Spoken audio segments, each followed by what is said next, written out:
ഘാതക കേരളത്തിലെ ചെന്താമരയെ പറ്റിയാണ് പോങ്ങൻ ഇന്നലെ പറഞ്ഞു നിർത്തിയത്. ഇന്ന് പറയാനുള്ളത് രാഷ്ട്രീയ കേരളത്തിന്റെ ഭാവിയിലേക്ക് വിരിയാൻ പോകുന്ന ചെന്താമരയെ പറ്റിയാണ്. പക്ഷെ അതിലേക്ക് പോകും മുന്നേ മറ്റൊന്ന് ബാക്കിയുണ്ട്. അത് തന്നെ. അപ്പോൾ പതിവ് പോലെ ജാതി മത വർഗ വർണ്ണ പ്രായ രാഷ്ട്രീയ ലിംഗഭേദമന്യേ എല്ലാ സഹപോങ്ങർക്കും നല്ല ഒന്നാന്തര നമസ്കാരം. ഞാൻ ഹരീഷ്, പ്രബുദ്ധ കേരളത്തിലെ പ്രഥമ പോങ്ങൻ അഥവാ മുത്തുപോങ്ങൻ. എല്ലാ സഹജീവികൾക്കും പുതിയൊരു വീഡിയോയിലേക്ക് സ്വാഗതം. നമ്മുടെ പരശുരാമൻ കാഴ്ചവെച്ച മഴുവേറിന്റെ പാർശ്വഫലമായി കാണപ്പെട്ടിരുന്ന പുരാതന കേരളം ഇന്നില്ല. നിലവിലുള്ളത് മഴുവീശി കൊലാകാരനും പ്രീണന വിശാരദനും തസ്കരോത്തമനും ഖജനാവുദീനിയും പ്രമുഖ വർഗീയ ധ്രുവീകാരിയും മറ്റുമൊക്കെ ആയിട്ടുള്ള ദ്വിമാറ മരമന്ന തിരുമനസ് ദൈവമായി പ്രവർത്തിച്ചുകൊണ്ടിരിക്കുന്ന നവകേരളമാണ്. എന്ന് വെച്ചാൽ ഈ കുടല സ്ത്രീപക്ഷ ഹരിതസുന്ദര സുഡാധിപത്യ രാസ രസ ലഹരിപ്രിയ മദ്യാസക്ത ഘാതക സമൃദ്ധമായിട്ടുള്ള രസ്യൻ നവകേരളം. അതിന്റെ പേര് കാമം. വലിയ വലിയ മാറ്റങ്ങളാണ് ഇന്ന് നമ്മുടെ ഈ നവകേരളത്തിൽ സംഭവിച്ചുകൊണ്ടിരിക്കുന്നത്.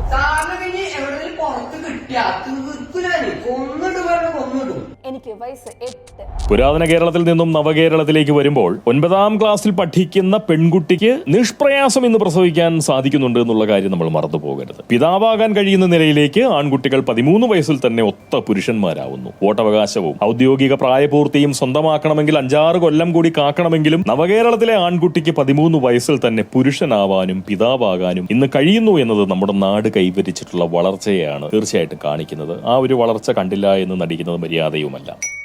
ഈ ബ്രാഹ്മണിക്കൽ ഹെജിമണിയുടെ സ്വാധീന നിർബന്ധത്താൽ നമ്മുടെ പുരാതന കേരളം പൗരസമൂഹത്തെ ഒരുപാട് തെറ്റിദ്ധരിപ്പിച്ചിരുന്നു. പുരാതന കേരളം പലതും പറഞ്ഞിട്ടുണ്ടായിരുന്നു നമ്മളോട്.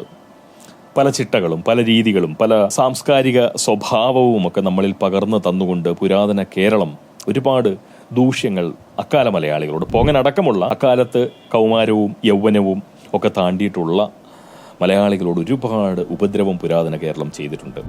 ഈ ഗുരു നിന്ന മഹാപാപമാണ്. ഗുരുത്വദോഷം സ്വന്തമാക്കി കഴിഞ്ഞാൽ ഭാവി അങ്ങോട്ട് നശിച്ചു പോകും. ഇത്തരം അന്ധവിശ്വാസങ്ങൾ പുരാതന കേരളത്തിന്റെ സംഭാവനയായിരുന്നു. പോങ്ങനൊക്കെ ഗുരുക്കന്മാരോട് വലിയ ബഹുമാനമായിരുന്നു. എന്ത് കാര്യത്തിന്? ഗുരുവിന്റെ പ്രീതി പിടിച്ചു പറ്റി, ഗുരുക്കളെ ബഹുമാനിച്ചു. എന്നിട്ട് എന്ത് നേടി പോങ്ങൻ? അല്ലെങ്കിൽ പോങ്ങനെ പോലുള്ള പോങ്ങ സമൂഹം? അതിനൊക്കെ മാറ്റം വരുത്താൻ മഴുവീശി വിദ്വാനായിട്ടുള്ള ദ്വിമാറ മരമന്ന മഴുവൻ തിരുമനസിന്റെ നവകേരളത്തിന് സാധിച്ചു എന്ന് പറയുന്നതാണ് സത്യം.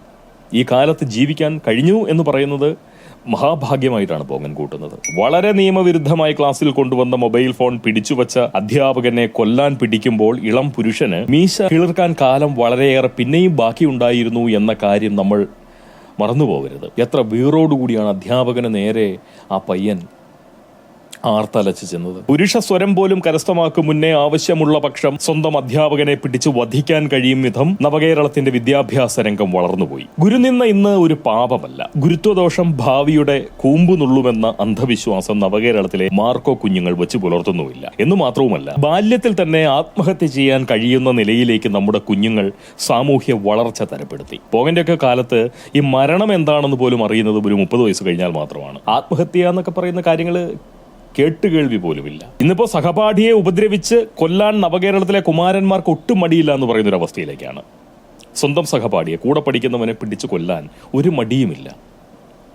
വീട്ടിൽ പോകാൻ പറഞ്ഞതിന് ഒരു പോലീസ് ഓഫീസറെ അന്തരീക്ഷത്തിലേക്ക് ഉയർത്തി നിലത്ത് തല്ലിയ വിദ്യാർത്ഥിയുടെ പ്രായം 16 ആണെന്നാണ് പോകാൻ മനസ്സിലാക്കിയത്. പുരാതന കേരളത്തിലെ ഒരു 16-കാരന് പോലീസിനെ തല്ലാനുള്ള ആവതുണ്ടായിരുന്നു? ഒരിക്കലുമില്ല. ഇന്ന് അങ്ങനെ വല്ലതുമാണോ? പോലീസിന് പോലും പേടിയാണ്. അതാണ് നവകേരളത്തിന്റെ വളർച്ചയുടെ ഊക്ക്. ഈ ഊക്കിനെ പറ്റി പറഞ്ഞപ്പോഴാണ് മറ്റൊരു കാര്യം ഓർത്തത്. പുരാതന കേരളത്തിലെ ഒരു കുട്ടി നാക്കെടുത്ത് ഊക്കെന്ന് ഉറക്കെ ഒന്ന് ഉച്ചരിച്ചാൽ മതി, കാരണവന്മാർ ആ കുട്ടിയുടെ നാക്കു പിഴുതെറിയാൻ മത്സരിക്കുമായിരുന്നു എന്നുള്ളതാണ് യാഥാർത്ഥ്യം. പുരാതന കേരളത്തെ സംബന്ധിച്ച് അത്രമാത്രം അശ്ലീലമായിട്ടുള്ള ഒരു പദമായിരുന്നു ഈ ഊക്ക്. ഇന്ന് പട്ടാപ്പകൽ പരസ്യമായി കുട്ടികൾ പരസ്പരം ഊക്കാനായി നാക്കുങ്ങുകയാണ്. 30 seconds of complete ഊക്ക്. ഊക്കെന്നാണ് ട്രാക്കിന്റെ പേര്. ഊക്ക് വാങ്ങിക്കാൻ വേണ്ടി ഉണ്ടാവും. കൊടുക്കുന്ന ആളാണോ? ഊക്ക് ഒക്കെ പോട്ടെ, പുരാതന കേരളത്തിലെ കുട്ടികൾ പരസ്പരം കൊഞ്ഞനം കുത്തിയും ഗോഷ്ടി കാണിച്ചും പരിഭവിച്ചും പഴിച്ചും പരാതിപ്പെട്ടും പിണങ്ങിയും അങ്ങനെയൊക്കെയാണ് അനിഷ്ടം പ്രകടിപ്പിച്ച് നടന്നത്. അവരുടെ അനിഷ്ടം അങ്ങനെയൊക്കെയാണ് പ്രകടിപ്പിക്കുന്നത്. എത്ര പ്രാകൃതമായിട്ടുള്ള ഒരു പെരുമാറ്റ സമ്പ്രദായമായിരുന്നു പുരാതന കേരളത്തിലെ കുട്ടികൾ വെച്ചു പുലർത്തിയിരുന്നതെന്ന് ആലോചിക്കുമ്പോൾ സത്യം പറഞ്ഞു കഴിഞ്ഞാൽ ഈ പോങ്ങൻ നാണം തോന്നുകയാണ്. ഇപ്പോഴത്തെ കുട്ടികൾ അനിഷ്ടം പ്രകടിപ്പിക്കുന്ന രീതി അല്ലെങ്കിൽ വിയോജിപ്പ് അറിയിക്കുന്ന ശൈലി എത്രയോ കാലികമാണ്, എത്രയോ മാതൃകാപരമാണ്, എത്രയോ പുരോഗമന ബുദ്ധമാണ്. കഴിഞ്ഞ ദിവസം തന്നെ സ്കൂൾ ബസ്സിൽ സഞ്ചരിച്ച ഒരു 8ാം ക്ലാസ്സുകാരനെ +1 പഠിക്കുന്ന കുട്ടി കത്തി കൊണ്ട് കുത്തിയാണ് അവർക്കിടയിലെ ആ പ്രശ്നം പരിഹരിച്ചത്. ആ വാർത്ത കേട്ടപ്പോൾ ആത്മനിന്നുകൊണ്ട് ഞാൻ അങ്ങോട്ട് ചൂളിപ്പോയി. സത്യമായിട്ടും പോങ്ങൻ പുരാതന കേരളത്തിലെ ഒരു സ്കൂളിലായിരുന്നു പഠിച്ചത്. സത്യം പറഞ്ഞു കഴിഞ്ഞാൽ സഹപാഠിയുമായി ഉണ്ടായിരുന്ന അഭിപ്രായ വ്യത്യാസത്തിന്റെ പേരിൽ എനിക്കൊരു നുള്ളു കൊള്ളേണ്ട സാഹചര്യം വന്നിട്ടുണ്ട്. ആ കാലത്ത് തെറ്റിന്റെ ഭാഗത്ത് തന്നെയാണ്. എന്റെ കയ്യിലിരിപ്പ് ശരിയല്ലാത്തത് കൊണ്ട് മറ്റു മാർഗമില്ലാതെ വന്നപ്പോൾ ഒരു നുള്ള്, അതിശക്തമായിട്ടുള്ള ഒരു നുള്ള് എനിക്കിട്ട് വെച്ച് തന്നു. നല്ല ഇനന്നുള്ളായിരുന്നു. ലക്ഷണമൊത്ത ഒരു പുരാതന കാല അധ്യാപകന്റെ നുള്ളിന് സമാനമായിട്ടുള്ള നിലയിലുള്ള നുള്ളാണ് കിട്ടിയത്. അതായത് പീച്ച് തൊലി പിച്ചിയെടുക്കുന്ന പരുവത്തിലുള്ള ഒരു നുള്ളിപ്പിടിക്കൽ. നല്ലോണം നൊന്ത് നീറിയതിനോടുള്ള പ്രതികാരമായി ഞാൻ അന്ന് ആ സഹപാഠിക്ക് നേരെ നടത്തിയിട്ടുള്ള പ്രതികരണം അക്കാലത്ത് വലിയ ഒച്ചപ്പാടുണ്ടാക്കി. അതായത് അന്നേ വരെ എന്നിൽ നിന്നും സംഭവിക്കാത്ത നിലയിലുള്ള ശബ്ദത്തോടുകൂടി ഞാൻ അലറിക്കളഞ്ഞു. എന്നു മാത്രവുമല്ല, എന്റെ ശബ്ദം കേട്ടവൻ പേടിച്ചാലോ എന്ന് കരുതി സാമാന്യം തരക്കേടില്ലാത്ത വേഗത്തിൽ ഞാൻ അവിടെ നിന്ന് ഓടുകയും ചെയ്തു. അതിനുള്ള മര്യാദയും ഞാൻ കാണിച്ചു. സത്യത്തിൽ എന്നെ നുള്ളിയവന്റെ തലമണ്ട കരിങ്കല്ലുകൊണ്ട് ഇടിച്ചു പൊട്ടിക്കലായിരുന്നു പരിഷ്കൃതമായിട്ടുള്ള രീതിയെന്ന് ഇപ്പോൾ ഞാൻ മനസ്സിലാക്കുന്നുണ്ട്. അതുപോലെ തന്നെ ക്ലാസ്സിൽ പഠിക്കാത്തതിന് അടി തന്നുകൊണ്ടിരുന്ന ആ ചാക്കോ സാറിന്റെ ഒക്കെ കഴുത്തിന് കുത്തിപ്പിടിച്ച് കഴിവേറിയുടെ മോനെ പഠിക്കാൻ പറയുന്നോടാ എന്നും ചോദിച്ച് അങ്ങനെ 2 തേപ്പ് തേക്കാനൊക്കെ ഇപ്പോഴായിരുന്നെങ്കിൽ പറ്റുമായിരുന്നു. പക്ഷെ പോങ്ങൻ കാലം തെറ്റി ജനിച്ചു പോയി. എന്റെ പേര് പെണ്ണ്, എനിക്ക് വയസ്സ് 13, വേനലവധി മാസം അത് ബന്ധു വീട്ടിലൂ. പോട്ടെ, അതൊന്നും ഇനി പറഞ്ഞിട്ട് കാര്യമില്ല. പോങ്ങനെ പോലുള്ള അഹിംസാവാദികളായിട്ടുള്ള പ്രാകൃത ബുദ്ധരിൽ നിന്നും പട്ടാപ്പകൽ ഊക്കാനായി നാക്കോങ്ങുന്ന മാർക്കോ കുഞ്ഞുങ്ങളിലേക്കുള്ള മലയാളത്തിന്റെ വളർച്ച ആരാണ് സാധ്യമാക്കിയത്? അതിലേക്കാണ് പോകൻ വരുന്നത്. അതാരാണ് സാധ്യമാക്കിയത്? നഖം കൊണ്ടുള്ള നുള്ളിൽ നിന്ന് കത്തി കൊണ്ടുള്ള കുത്തിലേക്ക് കുട്ടികളുടെ ആ ചെറു പ്രതികാരദാഹത്തിന്റെ വീര്യം അങ്ങനെ അങ്ങോട്ട് ഉയർത്തിയ ആ ഘടകം എന്താണ് ശരിക്കും പറഞ്ഞു കഴിഞ്ഞാൽ? സംശയിക്കാനോ ആലോചിക്കാനോ ഒന്നുമില്ല. കേരളീയ സാമൂഹ്യ ജീവിതത്തിന്റെ സമസ്ത രംഗത്തും വളരെ നിർണായകമായ സ്വാധീനം ചെലുത്തിയത്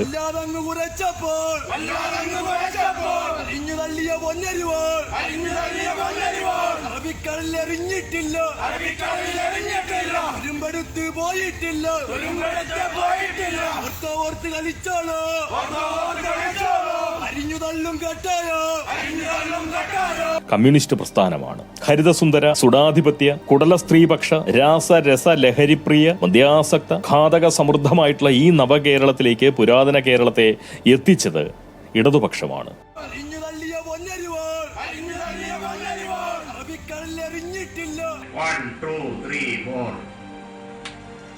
ആദ്യത്തെ 3 പേരെ ആദ്യം കൊന്നു. വെടിവെച്ചാൽ ഒന്നിനെ കുത്തിക്കൊന്നു, ഒന്നിനെ തല്ലിക്കൊന്നു. നമ്മുടെ എല്ലാം ചുറ്റും ആളുകളുമുണ്ട്. വളരെ കെയർ ചെയ്യണം. ഒരു നിമിഷം മതി നമ്മുടെ സിവിൽ ഡെത്ത് സംഭവിക്കാൻ, ഒരു നിമിഷം മതി. ആ നിമിഷത്തെ കുറിച്ച് ഓർത്തുകൊണ്ട് നമ്മളെല്ലാവരും കയ്യിൽ പേന പിടിക്കണം. ഓർത്താൽ നല്ലത്. അപ്പൊ ഇതിനും ജീവനും വലിയ വിലയൊന്നും അവർ കൊടുക്കാറില്ല. വിശദമായി പറയേണ്ട സംഗതിയാണ്, പക്ഷേ പറയുന്നില്ല. കാരണം മനസ്സിൽ തട്ടിയുള്ള ഒരു പറച്ചിലും ആരുടെ പറച്ചിലും പാഴായി പോകരുത് എന്ന് പറയുന്ന ആഗ്രഹം വ്യക്തിപരമായി പോങ്ങൻ സൂക്ഷിക്കുന്നുണ്ട്. ബഹിഷ്കാരികളുടെ വിരോധത്തിൽ ഇരപ്പെട്ട് കഴിയുകയാണല്ലോ പോങ്ങൻ നിലവിൽ. സ്വാഭാവികമായും ഈ സമയത്ത് പറഞ്ഞാൽ അതെല്ലാം പാഴായി പോകുമെന്ന് പോകാൻ അറിയാം. അതുകൊണ്ട് പോങ്ങൻ അല്പം ഒന്ന് കാത്തിരിക്കുകയാണ്. അതുകൊണ്ട് തൽക്കാലം നമുക്ക് ചെന്താമരയിലേക്ക് വരാം. രാഷ്ട്രീയ കേരളത്തിന്റെ ഭാവിയിൽ വിരിയാൻ പോകുന്ന ഒന്നാണ് ഈ ചെന്താമരയെന്ന് പോങ്ങൻ ഉറച്ചു വിശ്വസിക്കുന്നുണ്ട്.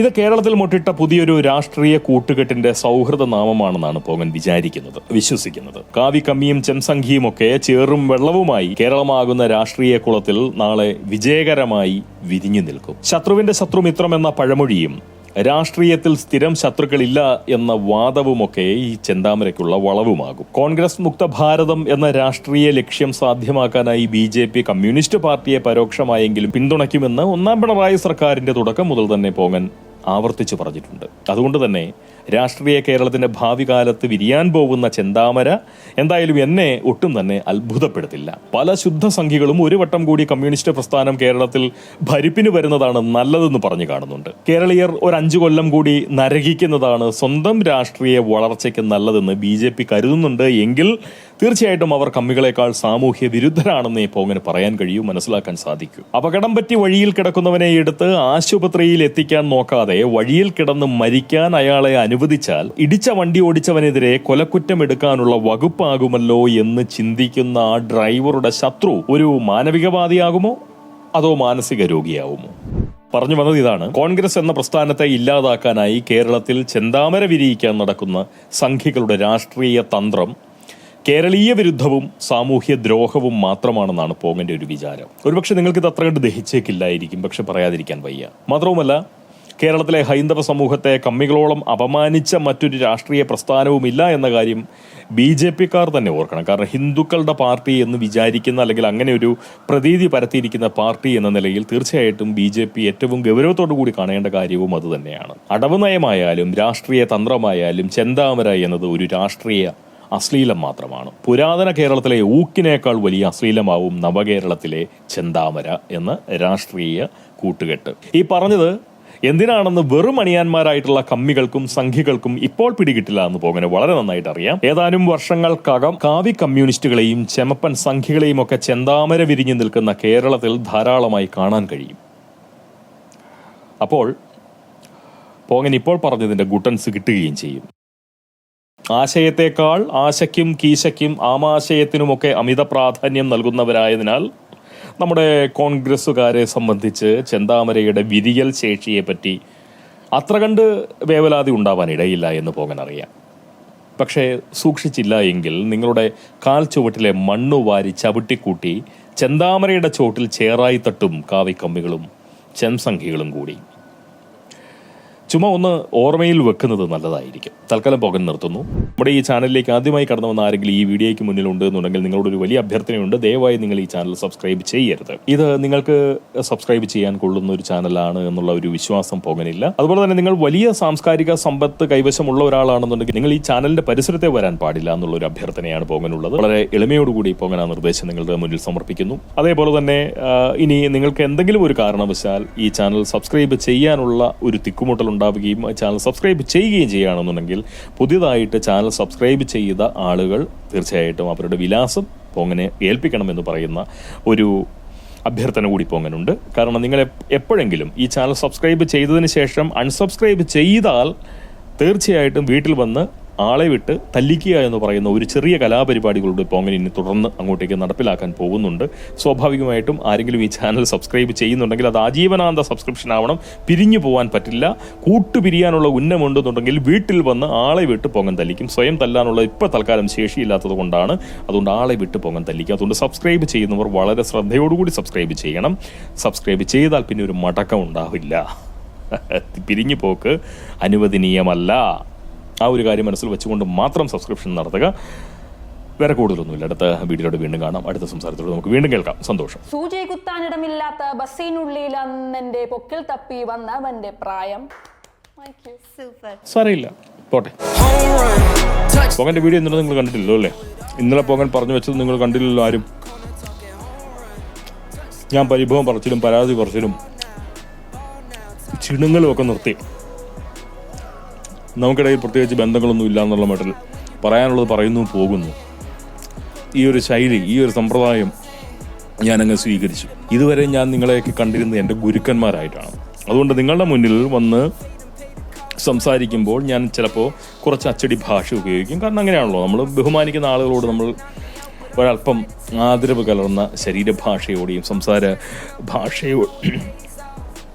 സാംസ്കാരിക സമ്പന്നമായിട്ടുള്ള ഭാഷയോടുകൂടിയൊക്കെയാണല്ലോ പറയുക. എന്ന് പറഞ്ഞതുപോലെ ഞാൻ നിങ്ങളെ അമിതമായി പരിഗണിച്ചു, നിങ്ങൾ എന്നെ ഗംഭീരമായി അവഗണിച്ചു. പോകാൻ അതിൻ്റെ വിഷമത്തിൽ കൂടുതൽ സാഹിത്യം അടിക്കുന്നു നിൽക്കുന്നില്ല. നേരെ വാ, നേരെ പോ. നമുക്കിടയിൽ വലിയ കൊടുക്കൽ വാങ്ങലുകളൊന്നുമില്ല. ഞാൻ പറയാനുള്ളത് പറയും, നിങ്ങൾ കേൾക്കാനുള്ളത് കേൾക്കും. അത്രേ ഉള്ളൂ. അങ്ങനെ അങ്ങ് പോട്ടെ. Undefeated mode, no fall.